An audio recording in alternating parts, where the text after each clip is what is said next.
unapandisha. Unajua sasa umejifanya mang'aa kwa hii nyumba kabisa. Mungu anateremsha, unapandisha. So unajua ni radi tuhira leo.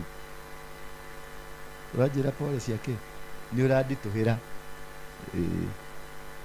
tondu tini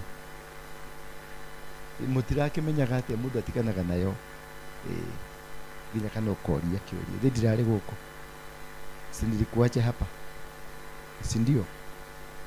Ukiona kitu inafanyika na si wewe umeifanya, wachana nayo.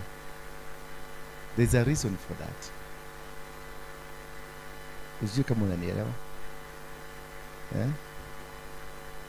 ndubundithagia andu aya kuhota kumenya mahinda. No, I'm not complaining. Tia kuigua ta ngoro yaku ya inama. I'm not complaining. But ukiona kitu kama hiyo, kwa sababu it is there, unaiteremsha, maana si wewe uliteremsha. Ilifika wakati wa kuannouncewa.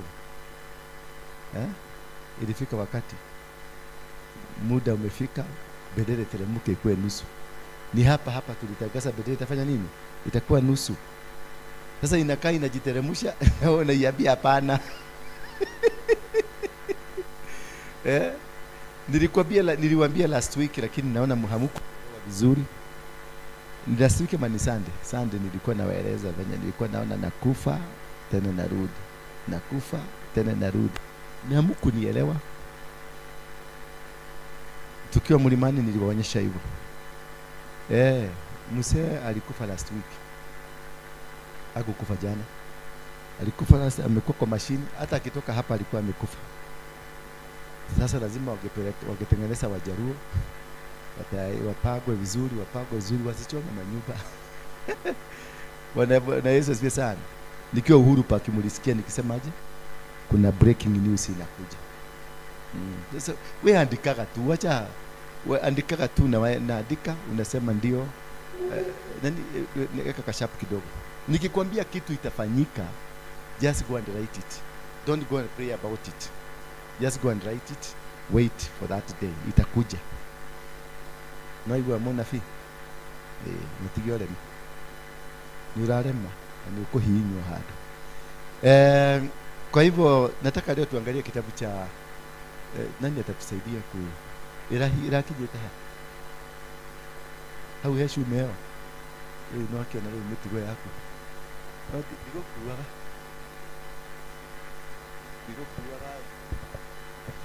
Rosilia. Ndio tunarega na wako kwa deri.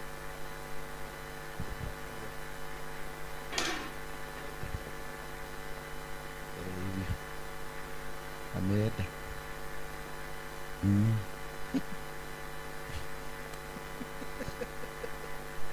Ameenda. Sasa tufanye nini na sio sisi tumefanya aende?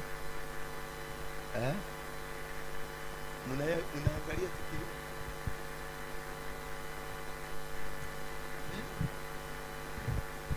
Yote. Bwana Yesu asifiwe sana. Nilikuwa maana wameniinukia, walikuwa wanataka kunimaliza. Sana. Nilikuwa maana wameniinukia, walikuwa wanataka kunimaliza. Lakini Mungu ni mwema. Tumeshinda vita. Halo. Tusome kitabu cha Zaburi 18. Nisaidiwe kitabu ya Zaburi, mwambie huyo anitekee kitabu ya Zaburi. Iko sawa? Kitabu ya Zaburi. Kwa hii weka base kidogo tu. Ndio tuendelee vizuri. And I thank God. Hii kipanda haitakaa sana kabla ijarudi tena hapa. Haitakaa sana. My brothers lazima waende. My brothers. Nipatia Kiswahili. Psalms 18 Kiswahili. Shosho amekuja. Na amezi. Ndugu yaka anikira anyendele. Psalms 18 Kiswahili, Zaburi 18 Kiswahili. Bwana Yesu asifiwe sana. Nikikwambia kitu wewe enda andika tu mahali. Lazima itafanyika. Sijalishi na time, lakini if I tell you this will happen, will happen. Nikikwambia tulia hapa, kaa chini, kaa tu chini. Naweza kuwa mjinga. Unajua sometimes mimi nakaka kamjinga, hakajielewi, hakajijui. Lakini nikinena, I don't say me. Sio mimi wanga nasema. Kuna Mungu mbinguni. Yeye ndiye ananiambia kasema. Hata ile maneno mingi unaonanga nikisema hapa sio yangu. Hata ukiona wakati nimekasirika, sio mimi nakoka nimekasirika. Ukiona nimeanza kuongea baya, si mimi naongea baya. Kwa hivyo usiende ukinichukulia vibaya ati apostle ito na hali ya uru ni aratoruma ndirenda gututikira kasi. Sio mimi ni apostle. Kama kuna kamutu kamzuri ungenda kwelireria gatuke ka husband ni gaka wanyita mundu muhoreru mwega utari inegene ni no ni muhunjuri utagabagabagaba ni ndaja kwaria tini jaragia context over. Na ukitaka kujua vizuri kabla nianze kuhubiri wanga kama Mungu hajaanza kuongea kirumi wanga napiga story, tunapiga story mpaka sasa ikiingia sasa naanza kuongea. Kwa sababu it's not me, sisomangi vitu zangu, sifanyangi vitu zangu, sikaangi ati nikisema ati hizi ni vitu sina. Hii maarifa hata hii kitabu sina hata kidogo. Hii kitabu sina. Kuna siku nilikuwa natafuta Proverbs kwa New Testament. Mtu mwingine akaniambia Proverbs inakuwa Old Testament.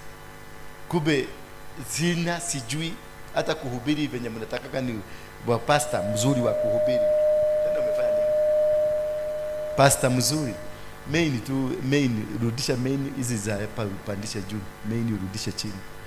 Sasa usiguze hizo tu knobs kidogo. Sasa unakuta whatever I say is not me at all. Nikikwambia kitu, hiyo kitu wewe uiweke, kwa sababu most likely nikikwambia immediately inafutwa. Kuna mama mwingine alinipigia makelele jana akaniambia duraga demuragie na mulisaga turareti atia kaitaririkanaga. Sikubukagi nikiambia story yako Mungu anaifutaga hapo, siwezi ipatia mtu mwingine na inafutwa kabisa. Hata ukiniuliza tuliongea nini nitakwambia sikumbuki, na ni kweli sikumbuki, maana mimi nabii kwa hapo na inatolewa. Na nikikwambia sio mimi nimesema, ni Mungu amesema na anatoa. Sasa inawekangwa kwenu. Sasa nimeona watu wengi wameniambia, kuna wale walinitusi, wajeru walinitusi wakati nilisema huyu msee anaenda. Walinitusi, darumiro gerumo geto fagi geto kejaba geto mauduma ya mode gutire kidu itetiro geto murogi, kila kitu waliniita. Sasa hizi ndio wananiandikia nasema kwani ulikuwa najua?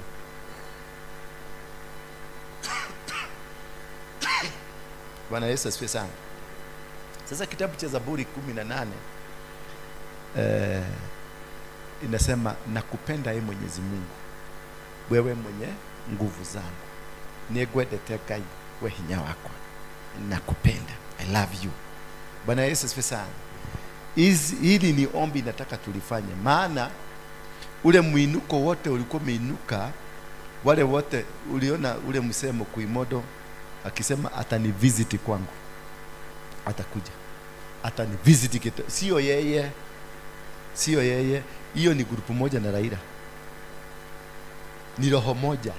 Sasa hizo maroho ziliniattack, sio hapa tu peke yake, waliniattack kutoka America, India, kila mahali where the representation is, where that spirit works, because that spirit haikuangi ya mtu mmoja, inakuanga imepatiwa watu wengi. So wakati walisikia their king, one of their king anaenda, na ni nani amesema kuhusu hiyo, sasa they came to attack me.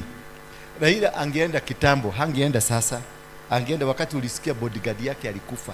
Hiyo kifo ya bodyguard haikuwa ya bodyguard, ilikuwa ya huyo mzee. Lakini they know how to swap. Bwana Yesu asifiwe sana. They know how to swap, wanabadilisha. Wanaweza kukupatiana wewe ukufe kwa niaba yake. Bwana Yesu asifiwe sana. Ndio nasikianga wale walipatiana souls zao, wanaendanga wanaambiwa nataka mama yako, unapatiana. Sasa nataka mtoto wako, unapatiana. Sasa wanafika wanasema we want ultimate. Unaenda anabagaini, anasema hapana, sasa nitaleta kitu fulani. Sasa wakapatiana jensi. Hiyo ilikuwa bado ni part of the sacrifice. Hiyo ikaenda. Baadaye sasa imefika jinsi tumeinua madhabahu, tukaenda kwa mlima, tukamwaga maji huko, tukasema hakuna damu ingine ikatamwagika. That is the problem. Hallelujah. Shida iko ingine. Shida ni wakati tuliinua dhabihu, tukaingia kwa barabara zote tukafunga, tukaingia Nairobi tukafunga, tukaenda mito yote tukafunga, na tukaenda kwa mlima tukafunga, tukasema gotire mundu ungi ogukua, gotire sacrifice yake kurutwa. Na imekuwaje? Imekuwa hivyo. Sasa wakati tumefunga, hakuna sacrifice nyingine itakuwa, lazima mtu aende akiendaga, because alikuwa anazuia. Na kuna mwingine na yeye pia alikuwa aende akaswap na kazini yake. Sasa na yeye kwa sababu tumefunga, sasa ni yeye next. Sijui kama mnaniona kama ni Daniel Fagireu ni story si ajabu. Sasa they know how to swap. They are wanajua in the spiritual realm, death wanga zinakuwa swapped. Mtu anaweza kuswap. Wewe ulikuwa nakufa, uswap upatiane mama yako, ama uswap upatiane ndugu yako, ama uswap upatiane, ama venye unaonanga baraka ni zako, wewe ndio umeachiliwa baraka, wewe ndio umeachiliwa neema, kibali kiko na wewe, lakini unakuta sister yako ndio anatembelea baraka zako, maana sister yako alienda kule akaswap. Sasa vitu zinakujanga zikitoka kule kwa jina yako, lakini zikifika hapa zinakuja kwa neighbor ambaye ni sister yako, kwa neighbor ambaye ni brother yako, kwa neighbor ambaye ni mtu ambaye ni huyo mwenye yako hiyo duka ingine next anatumiaga wewe, PO box ni yako, lakini vitu zinaenda kwake, yeye ndiye beneficiary. Sasa hiyo ndio inaitwa swapping of blessings. Angalia wakati Danieli alienda kuomba, the very first day alipokea, the very first day alianza kuomba, alipata majibu. Lakini majibu yale hayakumfikia until 21 days. Lakini kule biguni, the very first day aliomba ndio vitu zake. Kuna watu tunaendanga maombi na vitu zetu zinaachiliwa very first day. Maana Mungu alitaka tu siku hiyo uitike kwenye huo wito. Uende tu na ufanya nini? Uende katoloni. Maana Mungu alitaka ufike tu, anataka faith yako. Daniel alipoanza kuomba, baraka yake ilifika immediately, lakini ikafanya nini? Ikanyakuliwa kwenye anga, ikashikwa na mfalme wa Persia. So for the last 21 days anapigana, anaendelea kuomba Mungu, anaendelea kuitisha mzigo, lakini mzigo uliteremshwa kitambo. Na hiyo mlango ya kusikilizwa kwa hiyo mzigo biguni ilikuwa ishafunga. Maana mzigo ukiachiliwa na bingu ikiachilia mzigo, hiyo mlango ya kusikilizwa kwa hiyo kitu inafungwa. Maana washamaliza kazi yako. So ni wewe uendelea kupambana, kukamata, kurudisha, kungangana mpaka ushike, ulete hapa. Bwana Yesu asifiwe sana. Usipofanya hivyo, vitu zako utakuta ziko hapa duniani na wewe uko hapa duniani, lakini shida unapata. Na wewe ni mwokovu, mlokole, umeokoka mpaka ukaokokwa. Yeah? Hata udioma venye unadhioma mpaka watu wanasema ora bakashanda, ni huyo mtu ni mtumishi wa Mungu. Lakini mtumishi wa Mungu mwenye anafungiwa nyumba, mtumishi wa Mungu watoto wake hawasomi, mtumishi wa Mungu mwenye yeye mwenyewe hana chakula, hawezi kujilisha, mtumishi wa Mungu mwenye hata nguo hawezi kujinunulia, lakini ni mtumishi wa Mungu. Bwana Yesu asifiwe sana. Blessings za mbinguni lazima zipelekane na utumishi. Kama Mungu ameachilia utumishi, anaachilianga mpaka baraka za utumishi. Hawezi kuwa mtumishi mwenye hana kitu. Hawezi kuwa mtumishi unatembea miguu. Hapana, kuna shida. Kuna kitu kimekatwa mahali fulani. Kuna disconnection ya kitu kinafanyika mahali fulani katika maisha yako. Kuna mtu ameiba nyota yako. Ni nyota huibiwa. Kwa mambo ya dunia, utajiri wa dunia ni nyota, si maombi. Maana hii kitu tulipatiwa kwenye Genesis chapter number 1 verse 26, 27, 28. And God blessed them. And God gave them dominion. We have the dominion, we have the blessing, we have everything. Kila kitu ambacho unakitaka uko nacho. Gari nzuri uko nayo, nyumba nzuri uko nayo, mke mzuri uko nao, mume mzuri uko nao. You have everything within you. But there are people ambao wamekuwa werevu katika ulimwengu wa nyota. Kuna watu mahali they are clever katika ulimwengu wa nyota, wanajua nyota ya fulani ni gani, wanajua kuzisoma, wanajua ni nani anafaa kuwa nani, wanaenda wanaswap. Mtoto wako kwa shule, chunga sana, unapomwachilia aende shule muombe, anaporudi nyumbani muombe. Bwana Yesu asifiwe sana. Maana katika ile kuomba na ile kwenda shule, watachukua tu jaketi yake, watachukua tu kitabu chake, watachukua tu. Mimi mtoto wangu alikuwa anapoteza akienda shule, alikuwa anapoteza vitu zake zote. Bwana Yesu asifiwe sana.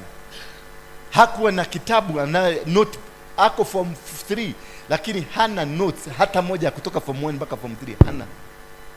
Nguo zake unamuuliza nguo zile ulienda nazo zilienda wapi? Ananiambia zilipotea.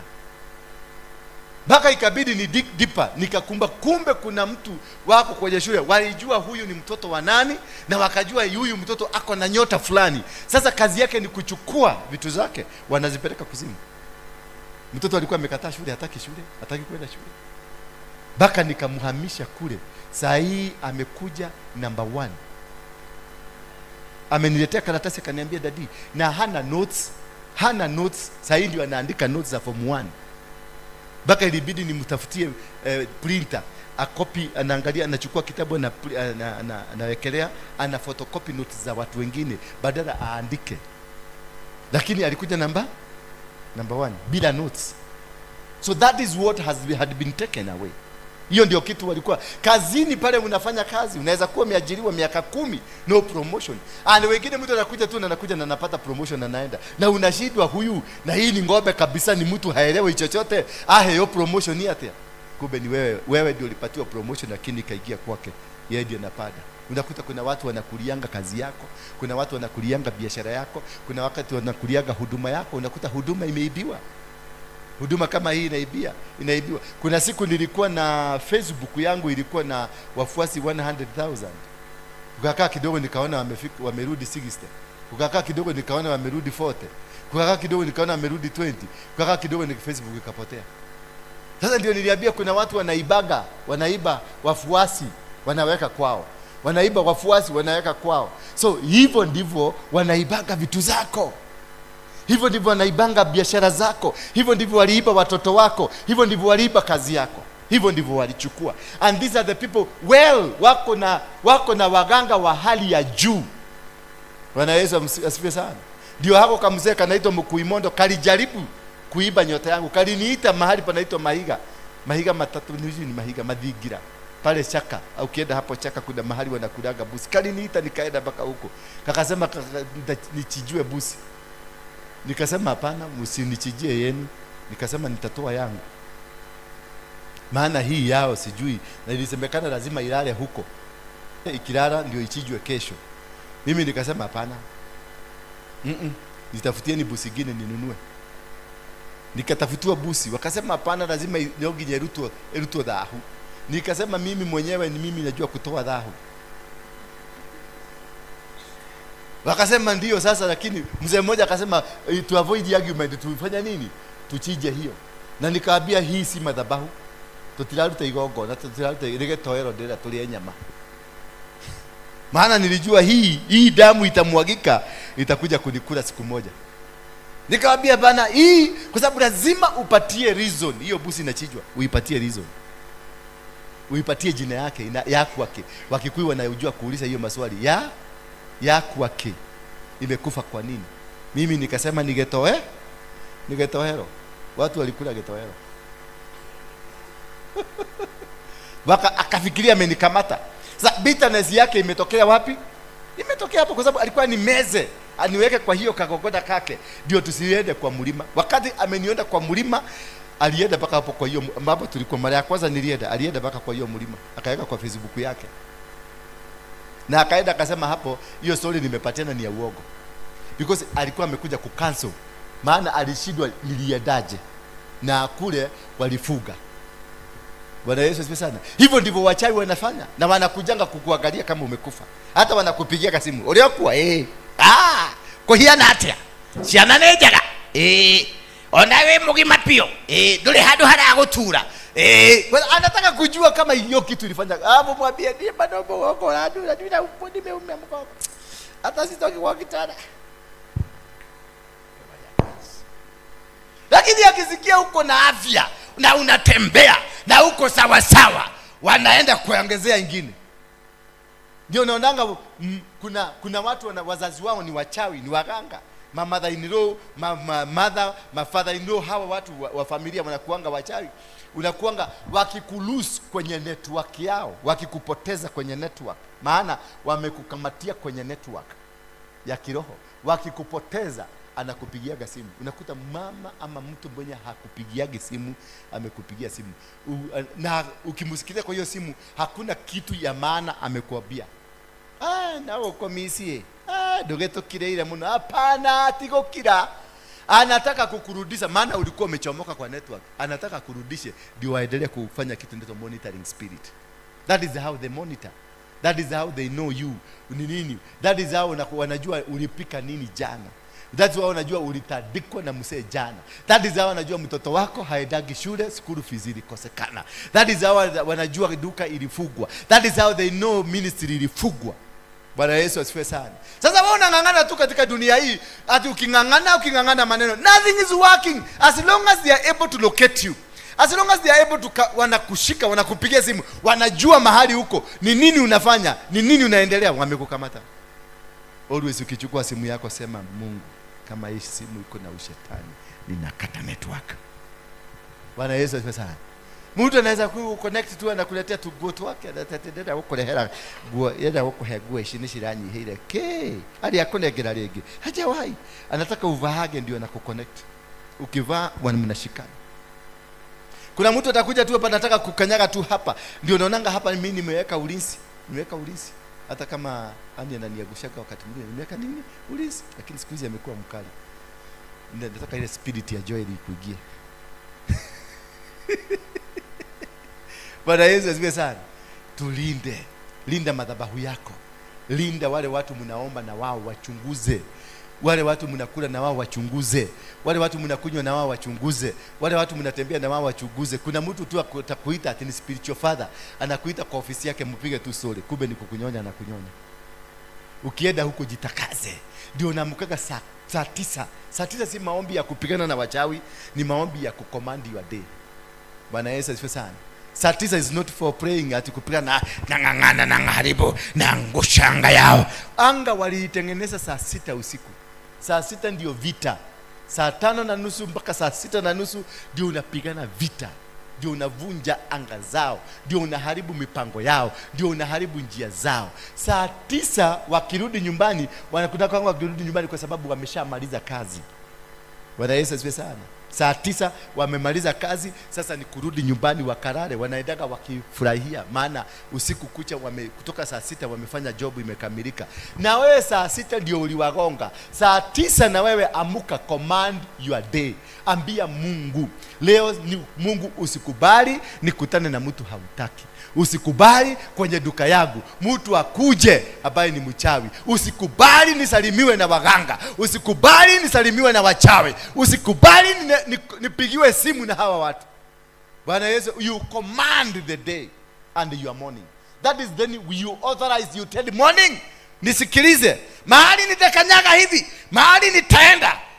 Usijaribu kukubalisha mtu wa kishetani akuja hapo. Hapo ndio na command saa 9 mpaka saa 11 mpaka saa 1 asubuhi. Command, na ndio naonanga Waislamu wanaamkanga saa 11 ku command the morning. Bwana Yesu asifiwe sana. Saa 2 kuachilia, sasa ametoka kwa nyumba. Ndio na sala wakubaru. Ulala suruala suruala zururura baserere Allahu akbar. Anafanya mhuduru maita 5, anarudi anatoka 5 times. Lazima afanye hivi mara 5. Huyo kama huyo unaona hapo. Sasa hiyo 1, angalia 2, Singana ameinuka sasa, amemaliza kazi yake. Huyu analia na gomisi ya kwao. Bwana Yesu asifiwe sana. So you have to identify, to know the time for warfare is not 3 a.m. Don't go for warfare. They have already won. Kama haukuomba saa 6, washakamata anga yako. Hakuna mahali utaenda. Siku hiyo yote hautafaulu. Saa 9 ni ya kucommand. Sasa hiyo ndio una command. Unasema unaitisha watu, kama uko na duka unaitisha watu saa 9. unawaambia wakuje, na wakati unaomba unalete duka yako ndio hii hapa, in the spirit unailete hapa, una command watu, unawalete, unapanga laini, unaona in the spirit ukiomba, unawakamata, wakikuja sasa weka loko, watakuja. Hivyo ndio wanatukamatanga.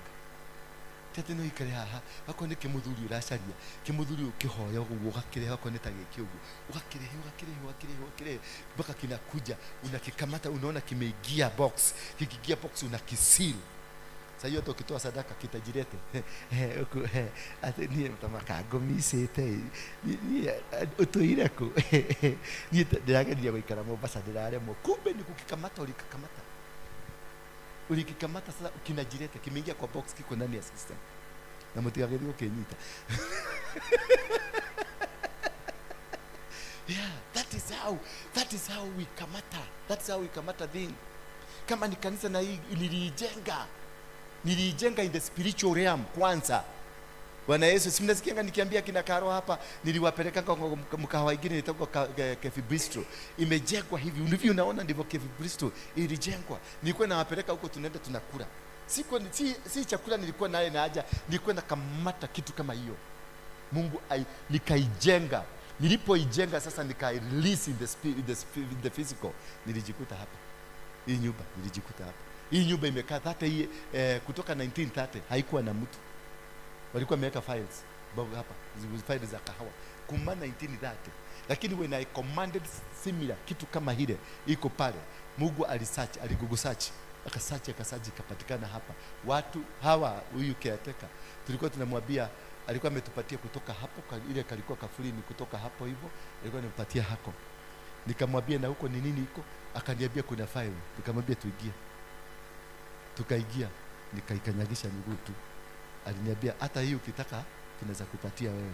Nikamuuliza sasa ilikuwa imegawanywa hapa kutoka hapa kwenda huko, si unaona hii line hapa, kulikuwa na kitu sealed completely, locked completely, secret files. Nikamwambia ni nini iko hapa? Akaniambia hapa tuwezi guza huko kuna files za ndani kabisa. Nikamuuliza naweza kuangalia? Akaniambia kamulako kalikuwa pale. Nikamuuliza kamulako kako wapi? Akafungua, akaniambia unataka uchungulie tu. Nikamwambia fungua tu, nataka kuchungulia ndani. Akaniambia hata hapo ukitaka kuchukua nitaongea na management, maana already nilikuwa nishaiunda in the spirit, nilikuwa nishaikamata in the spirit. So kila kitu nikafanya ile ya Joshua, mahali utakanyagisha miguu yako utamiliki, as long as umejenga kwanza katika ulimwengu wa kiroho. Chochote utakachofanya utamiliki nacho. Bwana Yesu asifiwe sana. Hallelujah. Na hivyo ndivyo these people they control you. Na hivyo ndivyo tunakuwa control. Na hivyo ndivyo nilimwambia huyu msee kwenda kwake, wakati bodyguard yake alikufa, huyo bodyguard alienda kitu yake, alimpatiana ndio survive. Sasa ikafika na sisi tukafunga, ndio akakuja akapatiana nini? Akapatiana vijana. Alipopatiana vijana tukaomba hapa, akachukua serikali, tukaomba hapa, tukasema tumefunga. Na nikaongea na hii bendera, nikaambia usikubali mtoto mwingine aende. Kuna mtoto ameenda kweli? Hapana. Hata wale walikujinyonga ilisimamishwa, hata wale wakukuta wameuliwa ilisimamishwa. Bwana Yesu asifiwe sana. Nika accident kingine kameanza kujitokeza hii barabara ya Nakuru. Tunaenda next week hapo. Tunaambia kuna damu mwingine itaenda, hiyo ni ya Freemason. Hiyo ni ya kina Mukuimodo, hiyo ni kidogo sana. Bwana Yesu asifiwe sana. Hallelujah. So you have to understand how they operate. Wakati uliona hiyo kitu niliwekea hapa, reason niliwaekea hapa ndio ni release kwenye anga. Maana alikuwa ameirelease kwenye anga through to me. Kama singe release ingefanyika. Maana yeye ni three-star kwenye ulimwengu wa shetani. Ako na uwezo, akalilisi.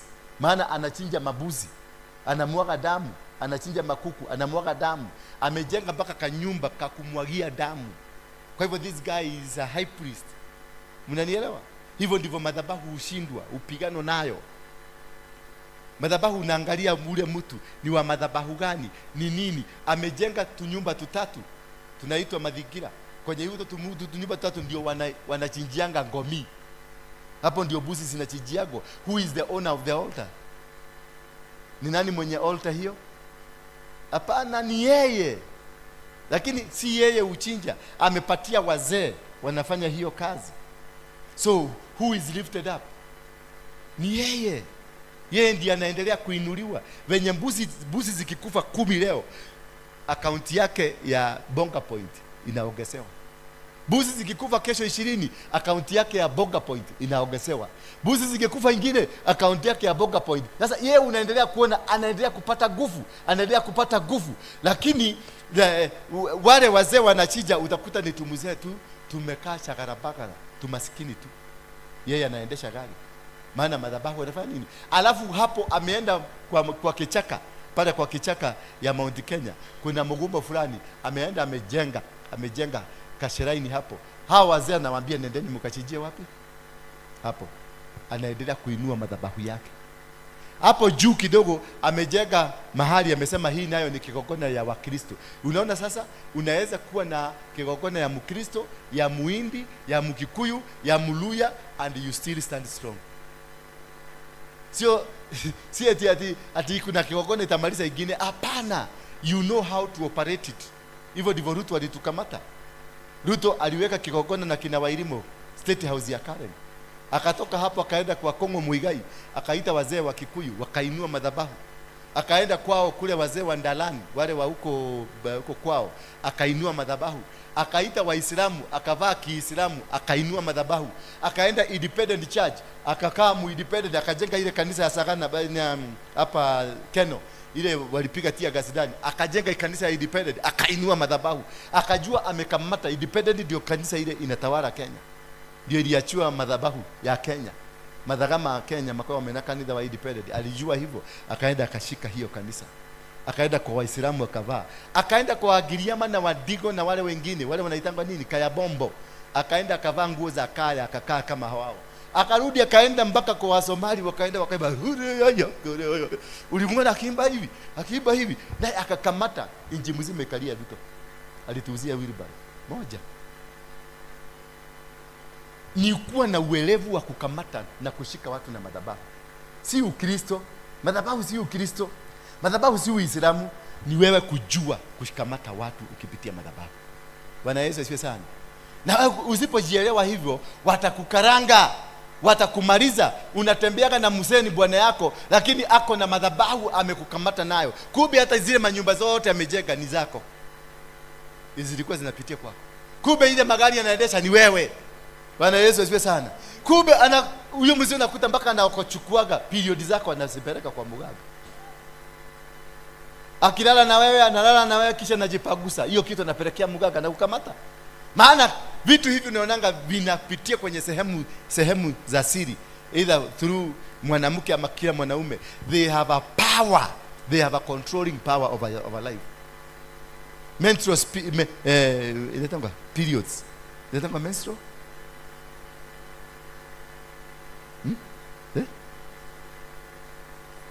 Menstrual cycle, hiyo nilikuwa natafuta. The menstrual cycle ya binadamu, it evolves in 28 days. Bwana Yesu asifiwe sana. A cycle of a moon is 28 days. How the connection? The blood moon ndio hiyo inashikana na the 28 days. Ile blood moon ilikuwa imekuja, na hiyo ndio uliona watu wachawi wengi walifanya consecration ya kuinua madhabahu yao. Na ndio naona wakati mama afanya nini? Ako na periods zake, haruhusiwi kwenye madhabahu. Ama haruhusiwi kabisa kupikia mtu mwenye wa madhabahu. Kama sasa mimi niko na mama, huyu ndio mke wangu, na niko kwenye periods. Ako kwenye mimi niko kwenye periods. Ako kwenye ako kwenye periods, haruhusiwi kunipikia. Na ndio na mzee alikuanga na dingira. Bwana Yesu asifiwe sana. Mama alikuanga na nyumba yake na mzee alikuanga na nini? Na dingira, kwa sababu ya kuavoid. Maana hii ingelete maafa, na hii ndio hutumika kutawala dunia. The menstrual cycle ndio inahusika. Hata calendar is revolved around the menstrual cycle of a woman. Sijui kama it has energies, it has the power. Na hiyo ndio wanafanya kukuroga nayo ama kumaliza generation. Menstrual cycle ya binadamu ndio nawaambiaga, chungeni hizi vitu soda mkitoa, don't just throw it. Don't just throw it. Ikichukuliwa iko na power, inaweza kwenda kutumiwa. Kuna vijana wengine tulikuwa na wao pale City Stadium, na hawa vijana tulikuwa na wao ni machokora, walikuwa na kamba hapo round about a system. Sasa walituambia kazi yao ni kuokota hizo vitu. Maana kuna mama kutoka Runda alikuwa anakuja na Range Rover, anazichukua anaenda nazo. Bwana Yesu asifiwe sana. So kukamatwa kwa madhabahu ni kuna vinye, kuna in the spiritual realm wanatu control, wanatushika. Sasa wewe unafikiria uko sawa, wewe unafikiria unaendanga kanisa, wanaweza kukuja tu hapa kanisa hii wakalie hizi viti. Wakikalia hizi viti kuna kitu wamewacha kwenye viti, kuna control fulani wameacha kwenye viti. Baadaye utakuta wanapigana tu, kanisa mzima mnakuta tunalimana, tunapigana, tunachukiana, apparently no reason, but because kuna madhabahu ilikuja ikawekwa. Huyo mzee alisema nini? Ndio maana niliwaekea hiyo kitu, niliwekea ndio katika ulimwengu wa kiroho, maana aliachilia hiyo kitu in the system, na mimi lazima ningeimalizia in the system katika ulimwengu wa kiroho. Ndio liona niliwaekea hapa. Mlisikia akisema nini? I will visit you in your altar. I will revisit, I'll be kuna ile language alitumia, I will do you a visitation in your altar. I will do you a visitation in the church. I will do you a visitation kwako nyumbani. How and why did he separate the altar and the church? Umeona? Because amegawanya in the spiritual realm, amenisplit mara tatu na atani attack mara tatu. Kule amejenga madhigira tatu. Bwana Yesu asifiwe sana. Alafu kwenye madhigira tatu ameweka madhabahu kwenye Mogumo, pale ile wazee wanaenda kuchinjia. That's number one. Hapa juu kidogo amejenga madhabahu ingine ya Kikristo, anasema ni ya Wakristo, ni ya Yeshua, amejenga hapo. Alafu sasa amejenga madhigira tatu. Hizo ni three trinity. So ndio kuattack mtu lazima akuwe attacked in three ways. Ndio mtu kitu imfanyikie. Kama sasa nikwambie wacha hiyo kitu, I need to warn you 3 times. Ya tatu nikikuoni, ya tatu lazima itafanyika. Nikikwambia wacha hii, tukaekae kidogo, wacha hii, tukaekae kidogo, nikikwambia ya tatu lazima itafanyika. And that is the katika ulimwengu wa Kristo ndio tunaita nini? The Holy Trinity. Bwana Yesu asifiwe sana. Na ukiingia kwa Wakikuyu wako na nini? Mahiga matatu ya kupikia. Na ndio wamama wazee walikuwa nakojolea nini? Hiyo mahiga matatu. Hapo wanakojoa pale wanapikia. Unaamka asubuhi na mapema. Ameroga nyumba mzima. Ile chakula yote mtakula siku hiyo mmekamatwa. Ama pia nakojolea maji naweka nini? Kwa hiyo chakula atawapikia. Bwana Yesu asifiwe sana.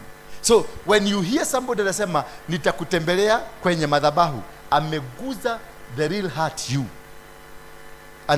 Anaguza anga yako. Number 2, nitakutembelea kwenye kanisa yako, anasema congregation, wale watu mko na wao nitawafukuza, nitawatoa kwako. Ya tatu akasema nitakutembelea nyumbani, mahali unalala, because that is your other altar. So this man an intention ya kumaliza in totality, maana kuna kitu ulifanya kikazuia kazi yake ifanyike.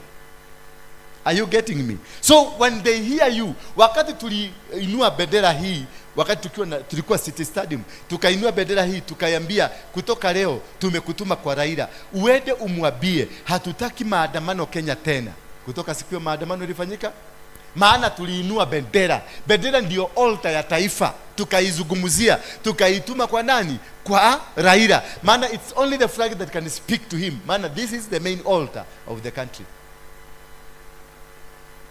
Sio kama mnanielewa? Tunapatana. So when you are making these altars, or when you are making these prayers, understand before you make the prayers, what could be the altar speaking against me, or what could be the altar speaking for me. Huyu mzee ambaye unataka kungangana naye, yes ni bwana yako, hebu uende ufanye utafiti, uchimbe ndani, ujue nguvu yake ni kutoka wapi mpaka wapi. Maana unaweza kuwa una deal na mzee wa miaka 3000 na wewe ni wa miaka 3. Kwa sababu miokoka katika jina la Bwana Yesu, kemea mapepo. Una deal na giant. You are dealing with a giant in the name of a husband. Na ka husband ni katuruturu, kametosana hivi. Bwana Yesu asifiwe sana. So understand the principles, understand how they organize they plan. Before they attack you, they plan. Before they move forward to do anything, they plan. Lazima wapange. Na hawapangi na siku mbili, hawapangi na siku tatu, wanakuwa wamekupangia muda mrefu. Huyo mzee alianza na kuniataki kusema, mara ya kwanza niliona ataki yake ilikuwa kwa Facebook yake. Akasema kuna watu wawili, 2 cousins, ambao wanazunguka Kenya mzima wakijiita mudhamaki wa Thayo. Mmoja anajiita ni yeye na mwingine anajiita ni yeye. Na nikajua ni mimi anaataka. Tukakaa kidogo. Wakati nilikuwa nimeenda Russia, nikaona kwenye Facebook wamesema, ameandika kitu akasema, wakati nilisema Pope alikuwa hapa na akanichukua kitu. Akasema your God must be a shallow God who does not understand anything. Ati Pope hawezi kuja na achukue kitu. Na Traore is ruling country yao kupitia Mount Kenya. Pope is Pope kupitia nini? Mount Kenya. That's what I said kwa Bamasi. Lakini ali challenge that na akaniambia you must be having a God who is not worthy. Sasa aka challenge Mungu wangu. Sasa ground haikuanza kunipigia hapa, alianza kunipigia pale mbele ndiye alianza vita. Na mimi nilielewa vita zake. Wakati nilienda mlimani ya kwanza kabisa huko kwa Mount Kenya, wakati nilipeleka mchanga, yeye the following day alikuwa hapo. Na kaeka kwa Facebook yake alikuwa hapo. Kucancel whatever nilikuwa nimefanya. Na mimi wakati nilijua hivyo nikarudi. Sikutakasa, nikarudi. Sasa yeye hakujua, nilienda na whatever he said against me nikacancel. Bwana Yesu asifiwe sana. Tukarudi tukakuja Nairobi tukachota maji yote ya mlima. Wakati unachota maji, unatumia maji ya mito. Maji ni ndio ukweli. Maji ni ukweli mtupu. Maana maji ni ya Mungu. Nani alitengeneza maji? Ulishaienda ukakuta factory ya maji inajitengenezewa? Si unaona tu maji yakitiririka. Unaona maji imetoka tu kutoka kwa ardhi inatoka. It is God. Kuna Mungu ako ndani ya hiyo maji. So when you use water is an altar. Kikokona kia mai. Water is an altar and that is what God used to kill people. Akamaliza wakati wa nani? Ni wakati wa nani? Wakati wa Nuhu. Na kuna altar nyingine ya moto wakati wa Sodom na Gomora, akamaliza akatumia moto kumaliza. Bwana, those are the elements. Kuna element ya sun, kuna element ya moon, kuna element ya star. Kuna element ya air, kuna element ya damu. Sasa ni kile kitu unaweza hizo zote zinatumika katika kuinua madhabahu. Waganga wakienda kwa waganga, kuna kile kitu wanatumia wanatumianga element 3 waganga. Utakuta ako na beads, sio beads, zinaitwa nini? Zile za crochet. Wako na crochet. Ni crochet ama ni crochet? Kauri. Poleni mwalimu wetu alikuwa mjaruo. Kauri shell. Hako kakitu ndio unaonanga watu wote hata kiama na nini, waganga, warogi wote wako na hizo vitu wameshonelelea kwa shati yao. Maana hiyo inazungumzia udhamaki ya maji. Maana crowd shell ni dinoho zinakaaga ndani, zinatokanga kwenye baharini. Sasa inazungumzia kuhusu udhamaki wa nini? Wa maji wa baharini. Bwana Yesu asifiwe sana. Alafu unakuta wako na mawe. Ukienda kwa mganga yote yule ako na mawe ile tulikuwa tunasema nejata ilianguka. Ile ya black hivi na kanga blue ama black hivi. Hiyo mawe ndio wanatumia ina nini? Inasimamia nini? Udhamaki wa ardhi nyomo. Hii ground. Udhamaki, the power of the soil, kitu kama hicho. Naye pia utakuta ako na kitu ameweka hapa kaunga fulani, anafanya inaenda kwenye hewa. Sasa hiyo nayo ni udhamaki ya hewa. The king of the air, the king of the land and the king of the sea. Zote zinakonga queen. The queen of the air, the queen of the land and the queen of the sea. Hizo ndizo wanatumianga hiyo kiama. They use those mermaids. Wanatumia nguvu za giza kupitia elements ambazo zinatumika katika kuinua madhabahu. Na ndio nasema wakati anaanza kwanza atachant, atazungumza maneno kuitisha the queen akuje. Maana atatumia hiyo kausheri, atazizungumzia, azirusha chini ama azifanyie kafara fulani. Hizo ni za kusummon miungu ya ndani ya maji. Ama atatumia hiyo mawe aizungumzie, ni kusummon the goddess of the earth. Ama kutumia hiyo anafurisha inaenda ni kusummon the goddess of the air. So utakuta hapa kanisani tuko na tu goddess, kumbe ni ka goddess kamaji. Na wewe unang'ang'ana, unaona tu ni kamama kamezeeka, ni kamama tu kamekaa, kumbe it's a goddess. Wala nagatumia gakahorerete oro ugu atakatiri na kuria koi gaikara go ugu gasubaite haha rege mugoka ha intercessory team turaga haha mukomete haha muriyaga munyuaga ngije mukorogo na ngai iria-ini.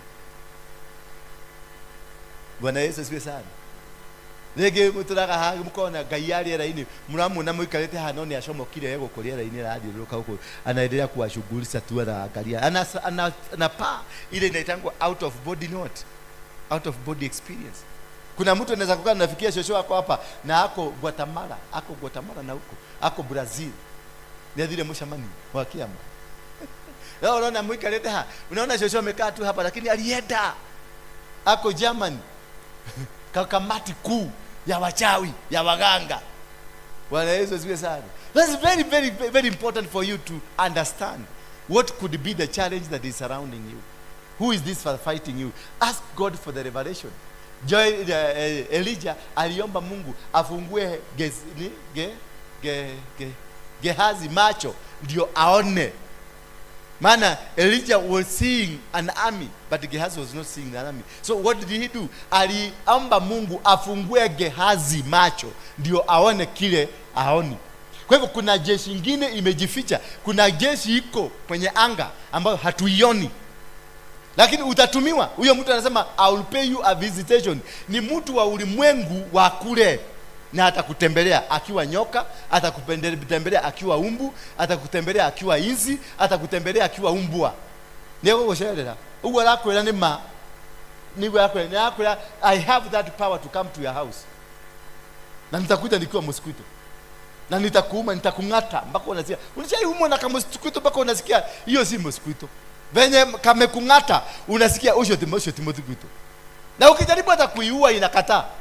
Kinamukeke ukaga nyumba kitako keki. Unajua keki? Wasp. Kinakuja unajaribu kukiua hakiuliki. Kinajua kuhepa. Kinaenda hivi. Bako naachana nasema, "Kumbe ni spirit, ni mtu, ni mkuimodo amekuja akiwa."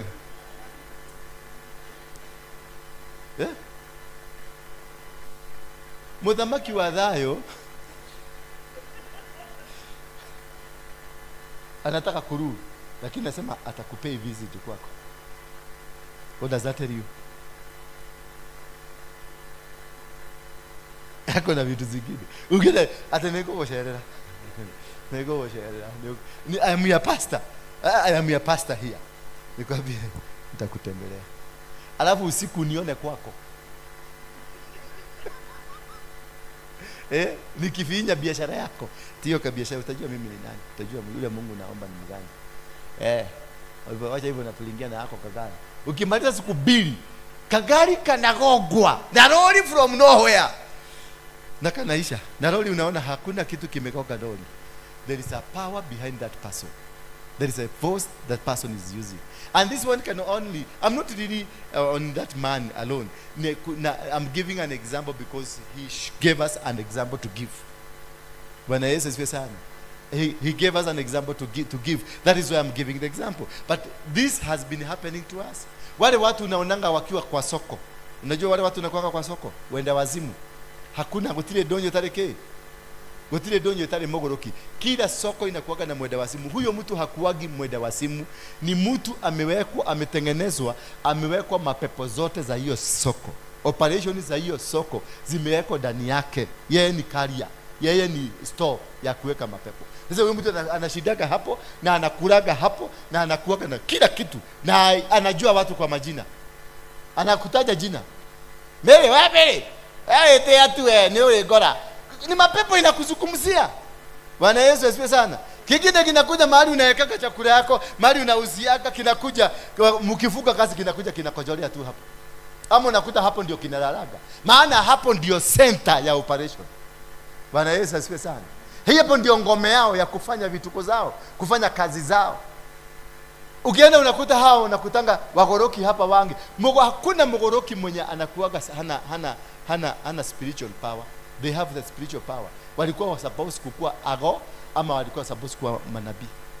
Lakini kwa sababu nobody was able to help them come out of the situation, akapelekwa upande huo mwingine. Lakini ukimwombea apone, huyo mtu anabadilika, unakuta ni nabii, unakuta ni mhubiri, unakuta ni mtu mwenye yako na power kubwa sana. Because people wanatumika. Wale wakati Yesu alikuwa kwenye boti likaanza kutetemeka, watumishi wake wakamwambia kuja, niko kwa torakua. Akakuja akatuliza nini? Akatuliza bahari. Ni nini bahari? Nani alileta mtikisiko wa bahari? Kule yenda walipofika kwenye ukingo wa baharini, kushuka tu hivi, mwenda wazimu alikuwa pale, akamwambia son of David, usituguse. Kumbe wao ndio walituma missile, ndio walituma missile, boti isikuje, wasikuje that direction. Mawimbi waka command, mapepo inajua kucommand mawimbi. Mawimbi inakuwa kubwa, na ndio naona uko na mawimbi katika familia yako, uko na mawimbi katika nyumba yako, uko na mawimbi katika biashara yako, uko na mawimbi, yani vitu vinakuja, storms zinakuja, zinakufuruga. Sio storms, they are not ordinary storms. They are not ordinary storms. They are storms from some quarters. Zimetumwa na zimekuja kukumaliza, zimekuja kukuzuia. Hata wanaweza kuambiwa msimumalize, lakini msimkubalishe akuje. Yaani mumpatie bisi. Alikuwa anaenda Mombasa, anapatiwa tu story bisi, story ya Mombasa ikakufa. Alikuwa anaenda Amerika, unakuja mtoto unasikia Joshua amekufa. Wakati ulikuwa uingie ndege siku hiyo, Joshua ndio alikuwa darling wako, ndio alikuwa, ama baba yako anaenda.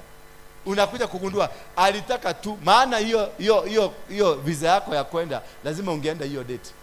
Hiyo date una cancel safari. Hiyo kitu yako inakufa. Unakuta kila kitu imekufa. Mimi wakati mama yangu alikufa, siku ile nilienda, nilipata visa ya kwenda UK. Siku hiyo ndio aligojeka. Siku sasa nimepata visa, nafaa ku travel next week. Mama yangu the day I was traveling, kama jana usiku, ndio alipelekwa ICU. Na kwa sababu wanajua nampenda huyo mama, ndio nikata safari ya kwenda. Na nilikuwa nimetafuta visa ya UK for 7 good years. Na nyimwa, it was of no reason. Hata sikupanga makaratasi yangu vizuri. Reason ile niliambiwa ya mwisho, siku ati nimepanga makaratasi vizuri venye nafaa in order. See, I was not qualified, I was qualified. Lakini makaratasi sikuwa nimepanga in order. Unaona hii ni pepo tu niongea. Wakati nilipata nikafaulu, siku hiyo mamangu alipelekwa ICU. Mimi wakati nilisikia amepelekwa ICU, nilituma pesa, na nikatuma pesa mingi, ndio wasinipigie wakiniitisha pesa.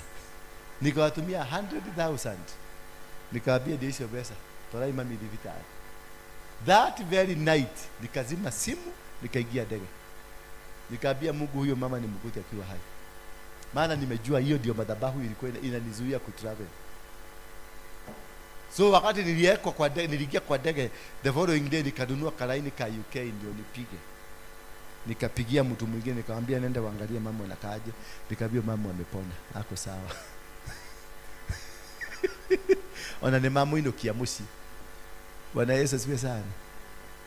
Ilikuwa Tunisia, na siku hiyo kama singeenda, hata saa hii singeenda. Umeona sasa? So sio lazima madhabahu iletwe na mtu wa nje. Sio lazima mkuimodo. Hapana, even your own sister, even your own mother, even your own father wanaweza kutumika. Ng'ombe yako inaweza kutumika. Odiwo kama iwe igakabiteke twa, inakuagusa mguu, unaanza kutembea nini? Unaanza kutembea hivi. Na ulikuwa uende interview ya jeshi. Sasa utaenda interview ya jeshi aje? Inakuzuia tu. Unasikia uliumwa, kuku ilikuharura, iliruka juu yako, kuharura, na ulikuwa uende beauty contest. Sasa hiyo uko na kihara hapa na kingine hapa. Kuku. Bwana Yesu asifiwe sana. So anybody can be used, na wakishindwa na huyo anybody anahama. Unasikia hata alikuwa aweke video, sasa amesema video sitaweka. Unasikia pepo limejua amukwenda kwa confrontation na yeye. So watatumia njia nyingine ya kukuataka. Ikiwa unako kima kihojo ya pamoja.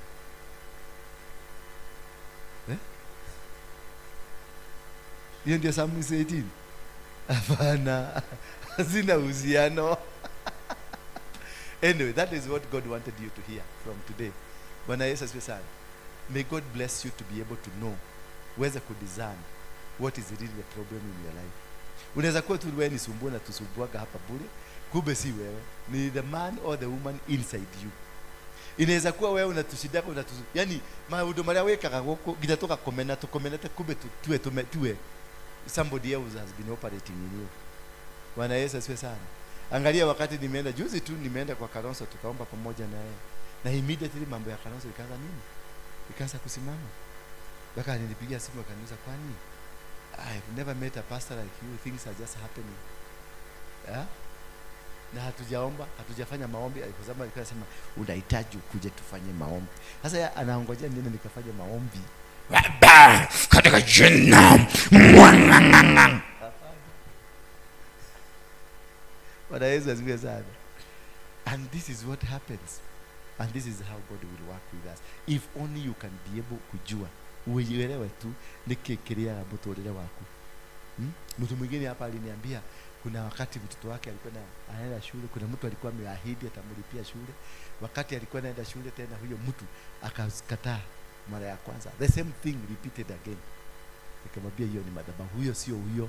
Huyo mwenye alikuwa amesema atakusaidia si yeye mwenye shida.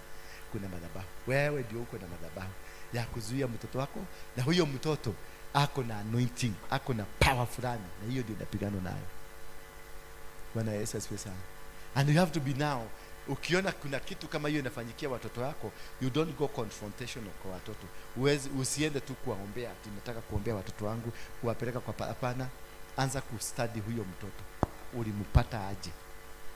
Ni shida gani ilikuwa wakati mlipatana na hako kamsee? Ni shida gani ilikuwa? Ndio gathina kali kumwale nako. Tondu gathina kau no kogokete kugiria mbegu yo ndigacamani. Sasa ukiunderstand yako kashida ulikuwa nako, katakupatia understanding huyu mtoto anapitia matatizo kama haya kwa nini. Bwana Yesu asifiwe sana. Uta-understand kama wakati mlifungua kazi ya kwanza, mlifungua na mkeo ama mlifungua na mtu wa familia ama mfungua, ile shida mlikutana nayo ya kwanza wakati mlipokuwa nafungua, hiyo shida ni muhimu sana kuielewa, maana itakwambia ni nini mnapitia. Bwana Yesu asifiwe sana. Na hiyo ndio inaweza kufanya ufaulu. Ukiunderstand sasa levels za maisha yako, ni nini ilifanyika hapa, ikaenda hapa. What happened from here to here. Now you are able to understand what kind of demons that are operating in you. Ni nguvu gani, ni miujiza gani, ama ni giza gani ambalo unalipitia. Maana magiza ni tofauti. Ile giza mimi napitia sio giza unaipitia. Mimi labda giza ambayo unaipitia ni mwangaza kwako. Bwana Yesu asifiwe sana. Ile challenge unaipitia kwa labda ni blessing kwangu. Maana ukienda kwa mtu wa mwenye mochari, wewe unalia mtu wako amekufa. Mtu wa mochari anaweza kulia kwa sababu mtu wako amekufa. Ni nini kwake? Ni faida kwake.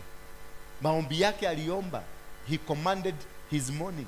Father, I command na you morning niletee watu kazi jae. Hiyo ndiyo alicommand. Hiyo ndiyo aliomba. Mtu wa mochari, mtu wa kutengeneza masanduku, unafikiria akitengeneza akipiga hiyo board, anapiga akisema nini? Akilia ati watu wasikufe? No. His desire ni watu wakufe.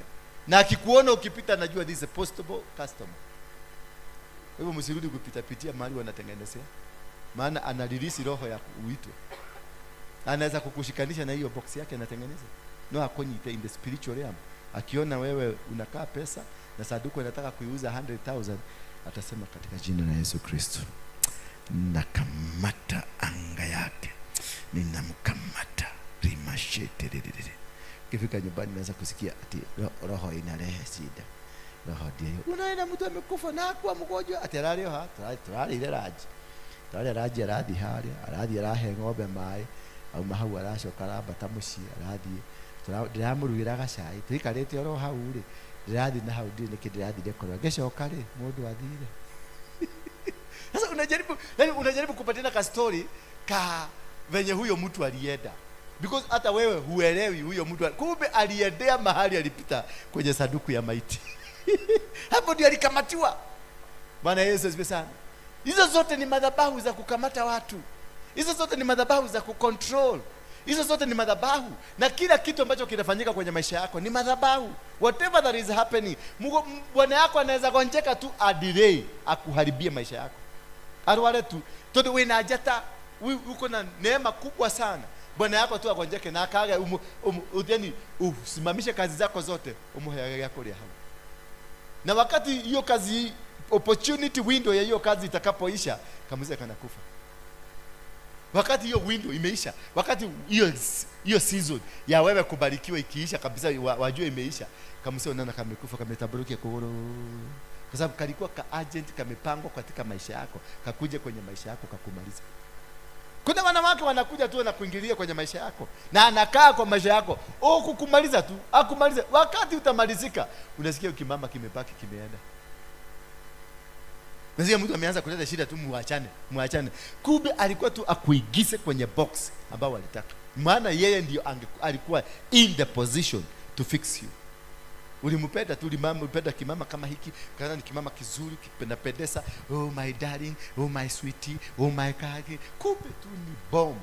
Anataka tu muguzane tu sexually. Mkiguzana unaanza kuona vitu zako zote zinakuwa drained, kila kitu, biashara zinaisha. Na ikianza process, ikianza vitu zako kumalizika, huyo mama unaanza kusema ni yuko ole, ni yuko digika, ni yuko dikaje robu. Maana kazi amemaliza na ameenda. Sasa naenda kwingine kutafuta mtu mwingine wa kumalizia. So before you command your morning, understand people, understand the ground ambao uko nayo. Jua, ukiona watu wamekuanza kukuletea nyevu na ustadi vizuri, ujue hawa wote walikuwa maagent. Weka chini, tafuta kwingine na uende. Na usikue na argument na wao, weka chini na ore tamudura hena gukomogoko. Udio gikama kivu. Olite pio. These were not genuine people in your life. They were agents to subvert what you have, to destroy the inner you. Sio ma commotions, sio ma machines zitatumika kukumaliza. Hapana, it's a people that will be brought to you. Kuna watu wataletwa kwako na Mungu, na kuna watu wataletwa kwako na shetani. They are divine connectors and destiny connectors and destiny destroyers. They are both human beings. And they are all come in this. Huyu kwanza destiny destroyer anakuwa mzuri sana kuliko destiny connector. Anakuwa na kila kitu. Kama ni tupesa unataka, anakuwa na tupesa. Kama ni kitu mrebo, anakuwa mrebo. Kama ni kitu, yani kitu unataka kutembea nayo, anakuwa nyanya higa gajo konyoroka. Lakini wacha siku ile aanze operation yake, mkigiana tu, mnyuidhanie mata, mwigiane tu, mshikane, basi kuisha wewe maisha yako inaanza kwenda. Wewe kawa ni jamii ya madogete. Murogi we nake, musharaga nake, muria nake, na mukomana yeye nake. Ginya mushiarete na murogi. Kuona tunatoa kutuburu to tumurogi to dali. Tutoto hata unaona venye tunainukiana vita na tunapiganiana nini, sahani ya ugali. Unaona hawa ni wachawi. Bwana Yesu asifiwe sana. Maana kuna mbegu iliwekwa ndani yake, mbegu iliwekwa ndani ya hawa. And this is what you need to understand before you make an engagement. Usifukuze watu, lakini study them. Mlete karibu, mtembee naye, unamjua yeye neno kama baba. Unajua kuna green mamba, puff adder, kuna cobra, kuna gecko, kuna hizo zote. Sasa unajua hizi ni manyoka, lakini sasa unajua unatembea na green mamba. Ukiingia na green mamba, ukiingia na nyoka zote, mnaenda mfike kwa nyasi ya green, kaa kando kabisa na nyasi ya green, maana kuna green mamba itakaa hapo na itakuuma. Ukipata ni pafuada inarushaga mate, kaa mbali nayo. Ikirusha mate isikukaribia.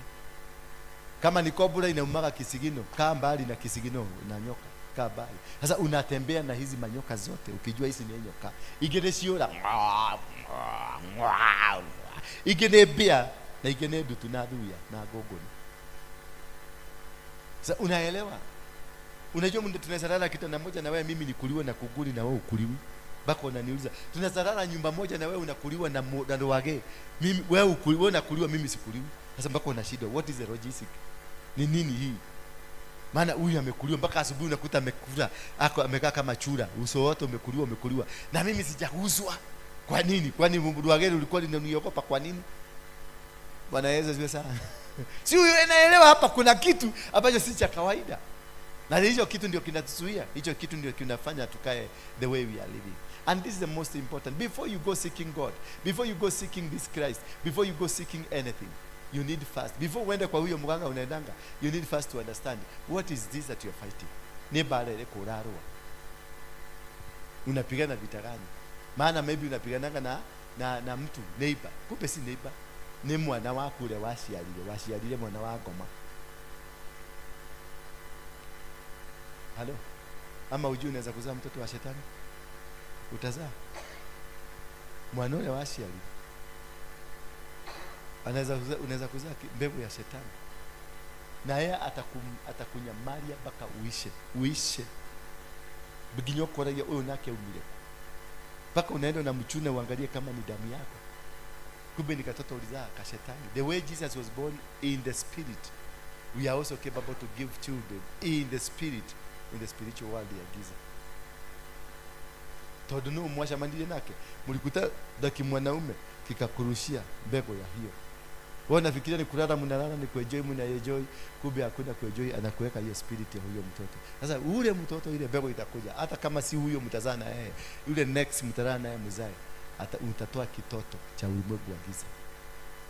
Maana alisugumusa na akarusha. Na wewe hukujua, wewe ulikuwa unasema baby. Alafu ujue ni covenant mna make. Sexual altar is a covenant. And the only covenant inafanyika kwa binadamu mtu akiwa uchi. Unura imagine kiko kuna kile wa barabara. Nikirete kila kinakubalisha any spirit to come. Kinakubalisha. Bwana Yesu asifiwe sana. Nimewapa leo. Mumesikia vizuri? Mumebarikiwa? Leteni sadaka.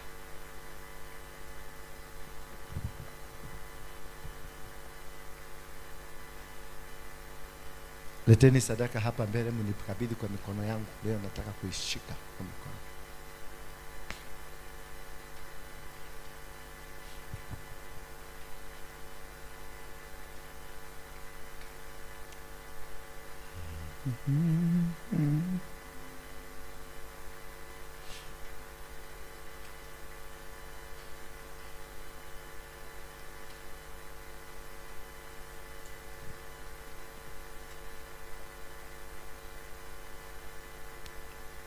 Leteni sadaka.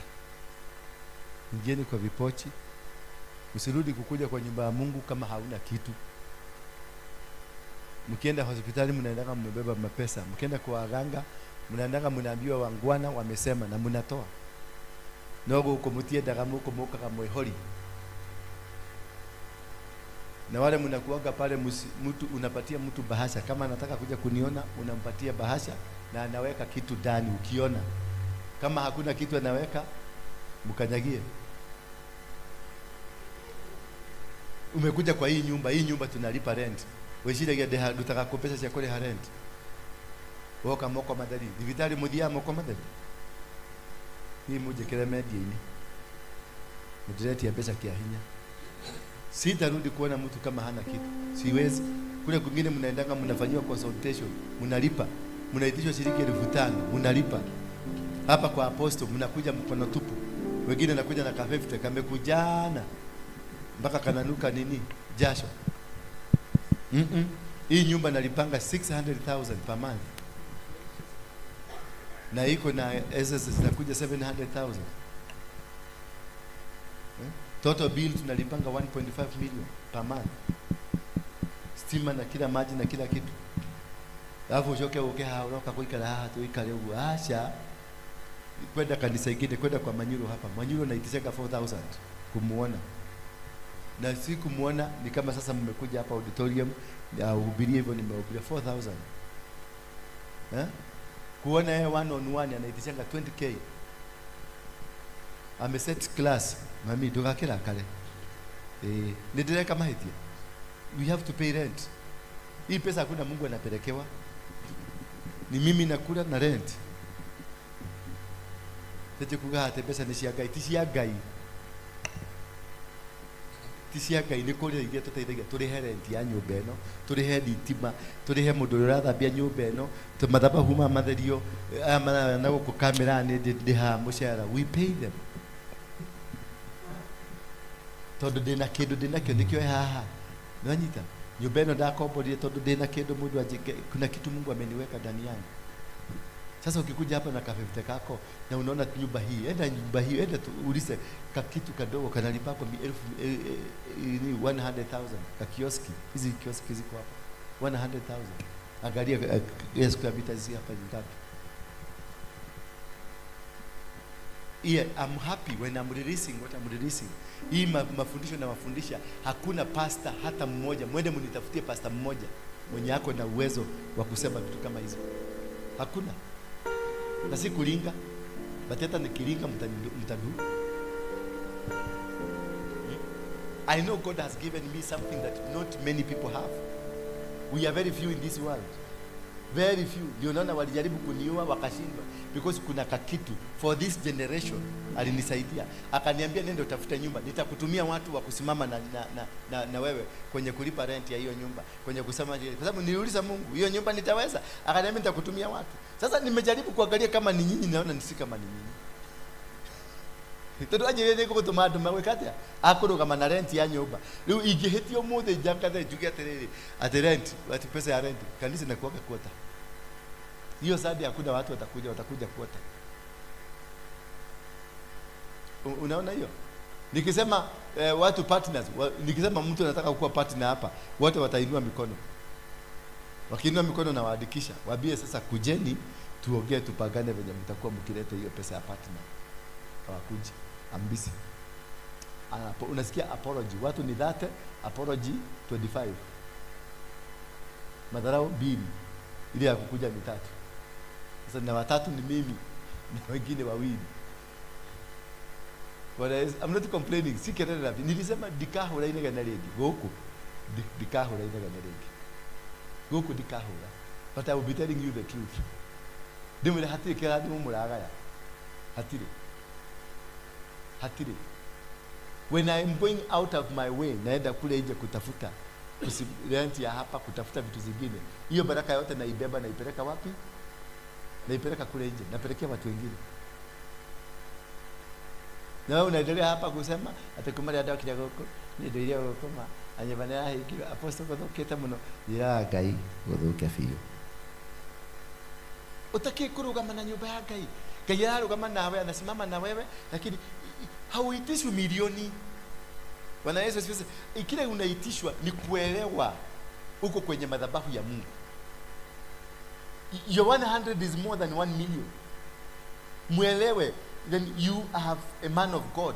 You have muko na nyumba kama hii where God is being worshipped. Can you be a partaker? Ati ule mtu atakuja aponee hapa, bonga points zinaruka kwako. Ati wakikuta nyumba ni safi kama hii, ni kitu safi, wanakuta unasikia the presence of God. Yani ndio kuna vitu you don't need to be very spiritual. You need to make things kuwa nzuri. The spirit mpaka ukikia mahali unasikia the spirit of God was there. Si hakuna spirit of God ni kuikara wika lile akatekera katarako wada. Tekumurude kera kakuwo kaibo gushoka. Tiko ibo gicoka titorokorogo ho ni haria wikarire wamenyira kuri wikaraga kana itirio raikaragira cia mbao na gugu kwa mufea. Watu ndamugethia na girogo. Mwathani agocwo. Learn to appreciate God. Learn to serve. Learn kulipa gharama. Bwana Yesu asifiwe sana. Huduma ni gharama. Kubarikiwa ni gharama. Sisemi ati ulete milioni moja, hata hiyo 50 iwe imetoka kwa moyo, ni gharama, itasaidia, itamultiply, itazaa. Lakini unakuta mtu anatoa ka 50 na kebeti yake abire gukinyiria gari nigetha kebinoti ciota gwibanga. Hapa utaka 50 kiti na goko, kadipite kije kana nunga gogo. Todo ndari na murigo. Huduma ni murigo. Bwana Yesu asifiwe sana. Kubarikiwa ni mzigo. I'm not making noise. I'm not complaining. No endeda ukufudigia kurathimo mundu arathima gwake. That is why unaona watu wa Catholic, watu wa PCA, watu wa hizo makanisa za hizo mnaitanga ati hazitaenda mbinguni. Ni wewe hautaenda mbinguni, wataenda, utawakuta mbinguni. Hao kwa nini mako na kihoma kenelea ukugarura ukihi. Because they know how to serve God. Ebu enda siku moja, ushaisikia Catholic wakitangaza harambee? They don't announce. Ushaisikia PCA wakiannounce harambee? They don't announce. Wanaitananga ni mtanya wake. Waitega. Wanataka kununua mashini na hii mashini ni 20 million. Unasikia within 10 minutes 20 million zimeingia. Alafu adosho mwisho kama mjate atawataenda biguni. Wewe ndio hautaenda. Gaida getekeria mundu muthunu. Hawezi kubali. Hawezi. Mungu angaliagi venye unakutaka kusema limakata, limakwenda, limakoto. Hiyo ni makelele unatengeneza. Relationship yako unaijenga na Mungu. You build a relationship with God. Fanya kazi yake. Give, a cheerful giver. Mimi sijaona mtu ambaye anapeana mwenye amekuwa maskini. Sijaona. Kupata hizi si maombi. Wacha kushinda hapa ukiomba, tunalala hapa ukiomba pesa zikuje. The money will not come. Money does not know prayers. Money has a principle.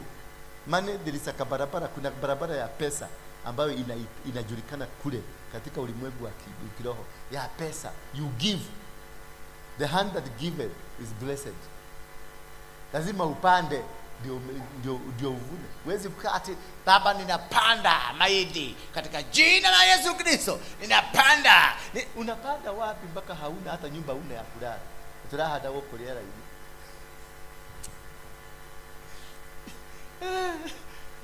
Ukiona what I'm doing here every time on Sunday. Tunabariki watu PWDs, tunabariki wazee, tunabariki. It's not I'm bragging.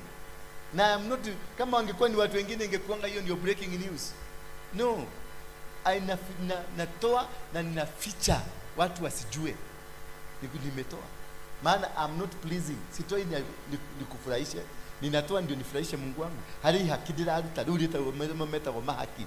Ni hari kaudode ya hakagai. Mwathani awaso. Nyaje nigebe na yale yake. Yitirandegana na diri negana mukajigwa nyumba eno rigi. Nyini ndiramuhorire ndikandegana rigi. Uratia munyitete de udianegania ciana. Asha. Wenda gutuika mwana wako rumirira ci maiko mako. Wako ndugwikania maiko mako nduri mwana wa. Yes. If I am a giver, you're supposed to give. No matter how small you are giving. Bwana Yesu asifiwe sana. It doesn't matter how big or how small. Be a giver. Sisi ni watoto wa Yesu. Yesu was a giver. Yesu alienda nakuta watu wanasema ati uko hoya ndo yani arwaru. Anaenda na angalia naona ni njaa. Anasema tamata kile kile ndio. Narake ndo kula kajana.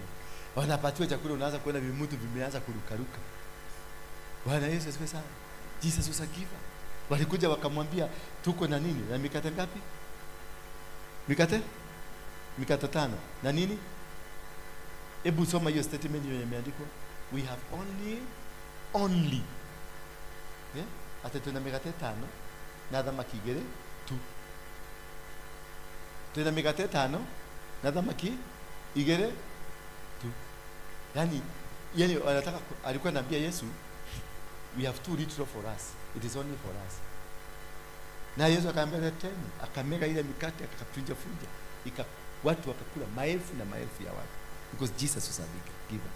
And that is unaona watu kama Mother Teresa, they are the greatest principles on earth. The givers, people who give, people who understand the giving. They are blessed, ni matajiri. Enda kwa kanisa za Wahindi ukute. They give a lot. Mtu kama Merari Popati, they give their billions of money to help society. Hapo umekauka kama nywele gumu. Atueteire Ngai akurathime. Huko gutire mahoya matumaga ogeido. Gutire. Kile gitumaga ogeido ni kumenya relationship yaku na Ngai. Guthondeka urata na Ngai. Tengeneza urafiki na Mungu, si maombi. Unakuja kuomba Mungu na wewe ni adui wa Mungu. Kuna mtu neighbor yako amelala njaa. Na wewe na pesa kafeti gaikarete ugo nginya gatira ikarara gaikarete ugo kwina mogo pesa cibangitwo kuu thĩinĩ na your neighbor is sleeping hungry. Mutumia mukuru hau neighbor akomaga maratathi-inĩ umuhĩtũkaga hau ukaga na hii serikali ni mbaya. Wewe ni nini umefanya? Kwa hii serikali ndio ni mbaya. Niki na kwa kwina mirengeti 5 ikunjite ikaginya mwe ni arirwo ni mbea cikaraga kuu thĩinĩ cicia thondekire nyumba. Uko na mablanketi zimejaa kwa nyumba na kuna mtu hana blanketi. Uko na manguo mpaka unafikiria kupanua wardrobe yako ndio ipate nguo ipate space ya kubreathe. Na kuna mtu mmoja amevaa kikaratasi gunia.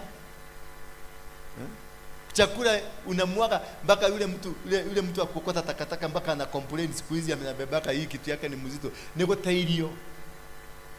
Na kulia ndo matale ilio. Kuna watu hawana chakula hata kidogo. You can never even want to bless anybody. Be a blessing to people. Be a blessing to the society. That is the only way you can bless, you can command blessing to your life.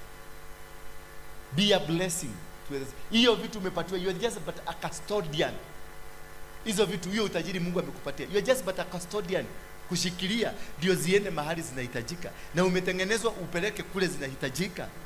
Lakini sasa uigete kwaku ginya ikobe niliato kile. Besa uigete account ginya gyo kaiga fixed account. Hata unaibia yako na hujui zimeibiwa. Na unakuja hapa Jumapili hapa ukiimba bwana ibaka ile mpaka ile na nani yako na ile sauti ile inaeleka ni kama mawingu.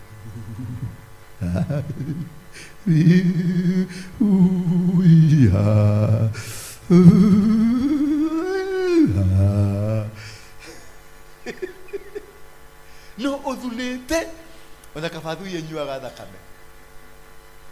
Mwana ndia washo. Hallelujah. Just change. Mwambie neighbor change, badilika sasa. Niodhunire muno. Mwire niodhunire. Angalia ni neighbor, mwangalie na macho yako. Mwangalie. Mwambie niodhunire muno. The only way to be blessed is not hiyo maombi mnaomba hapa. Hiyo ombeni mtafute presence. Jesus did not die for us to be wealthy.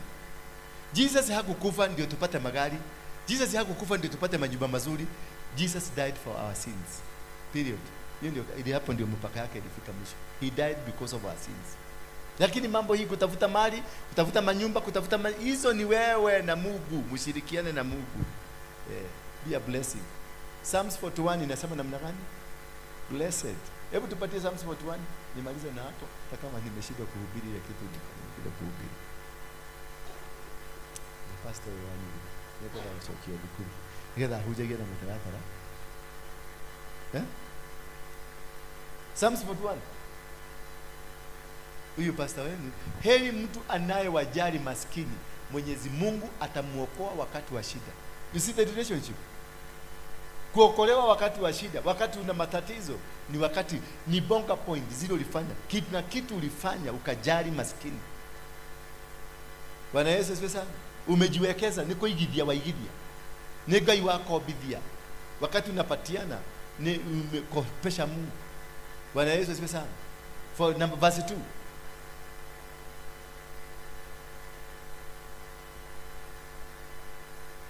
Mwenyezi Mungu atamlinda na kumweka hai, naye atafanikiwa katika nchi. Mungu hatamwacha makuchani mwa maadui zake. Umeona? Atakuweka protection, kupiganiwa na Mungu kwenye shida zako ni kusaidia watu ambao hawajiwezi. Unapatia Mungu, anakupatia security. Hiyo maombi unaonanga hawa Joshua wanaonanga wakisema kayoririkane dora ni security. Ndio naona mnajaribu kunipiga mmeshindwa. Mnanionaga na bodyguard. Sasa hizi nimeingia kwa matatu, nikikuja matatu karibu mzima, unaona gari mzima imeingiwa na wasiwasi. Baka makaka akakuja kuniuliza nikukosea umekosea. Nikamuuliza kwa nini? Au gari yako iko wapi? Nikamuuliza ndio hii leo. Nikalipa na nikamwambia usilipishe watu, nihesabia hawa watu wote wako gari. Nikawalipia. Wameenda wakishangaa kwani mtu alifilisika. Sikufilisika. Bali nimeshukia kwa petrol station, wakaona nimeingia ndani ya Range Rover. Bwana Yesu asifiwe sana. Because I'm building a relationship between me and God. Ati ndio wakati Mungu hata muacha makuchani mwa maadui zake. Ndaka gutiga. We hakanirire na tojo toyo urashuka. Nengana guri unono uyu nengana gumu gocoka mugateshe coko ure ne kuhota hotire. Nikirona muthuri to ya no na muto na uri tuhire tondu ndade kuwete kene. No oge we kuna chakula huko? Kuna bagi za chakula? Angalia. Naida. Ria aigwa kwe bagi cia irio.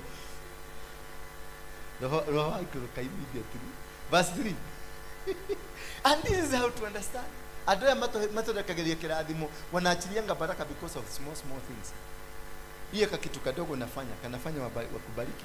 Mwenyezi Mungu atamsaidia awapo mgonjwa, atamponya maradhi yake yote. Kwa sababu ya nini? Kupeana. Jitetee hapa. Teo de rama kankanka. Ke hoko atunaopea magonjwa. Hapana, there is a siri. There is a secret of seeking the blessings of God. Kuna secret. Na anasema maradhi yake maradhi yake yote. Na nyuha mwete ya deposit kwa kuigirira guoko. No. Ukasande na kamutu bero ngima wekelea hapa. Kuja na madhokoma wekelea hapa. Kuja na vitu tusaidie hawa mliona hawa viwete wako walikuja hapa wenye walikuwa venerable kabisa. Bwana Yesu asifiwe sana. Sasa mimi sitakubali ati walikuja Sunday moja tutamalizana nayo kwa sana. Hapana, nataka kuwafanya wakue routine. Venye mimi nakulanga kila siku, watakuwa wakikula kutoka kwa mfuko wangu kila siku. Every day they will be eating. Verse 3 verse 4. Tumalizia hapo. Naona watu wameanza kulala, wanaanza kwa hiyo hata akili chako huje. Nami nilisema, unifadhili Mwenyezi Mungu, unihurumie maana nimekukosea wewe. So when you are not giving, umekosea nani? Umekosea Mungu. May God bless you. And now may the grace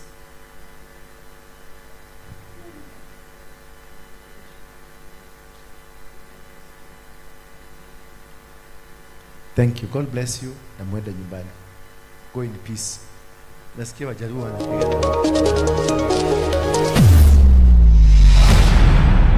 Bethel Clouds TV, empowering lives.